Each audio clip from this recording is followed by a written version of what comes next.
السلام علیکم.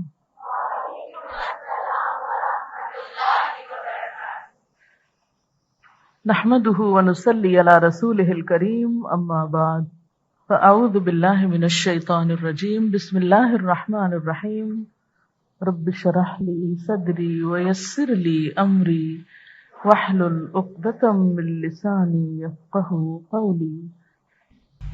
بہت اچھا سوال ہے.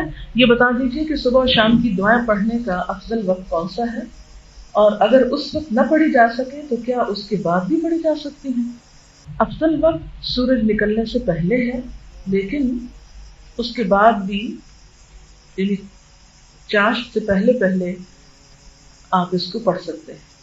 اس میں آتا ہے وَسَبِّحُوهُ بُكْرَةً وَعَشِيًّا. بکرا کس کو کہتے ہیں؟ صبح کو. اسی طرح وَعَشِيًّا، عشی کا لفظ اس کا معنی کیا ہوتا ہے؟ عصر کا آخری وقت. سورج غروب ہونے سے پہلے پڑھ لینی چاہیے، لیکن اگر کسی وجہ سے سورج غروب ہونے سے پہلے نہیں پڑھی جا سکی تو مغرب کی نماز کے فوراً بعد پڑھ لی.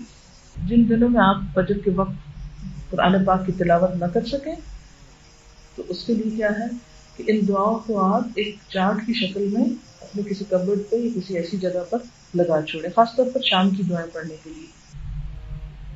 کیونکہ میں نے اسی طرح یاد کی تھی، رٹی نہیں تھی. ہر روز اس جگہ پہ جا کے کھڑے ہو کر پڑھ لیتی. چند دنوں کے بعد خود بخود ترتیب بھی یاد ہوگی اور دعائیں بھی یاد ہوگی اور عادت بھی ہوگی. اور اگر بھول گئی، اول تو یہ کہ جو طریقہ میں نے آپ کو بتایا ہے کہ اپنے قرآن پاک کے اندر رکھیے تو انشاءاللہ نہیں بھولیں گے. اس طرح دعاؤں کے بہانے قرآن کی عادت ہوگی، قرآن کے بہانے دعاؤں کی عادت ہو جائے گی، تو وہ ایک دوسرے سے سپورٹ مل جائے گی آپ کو.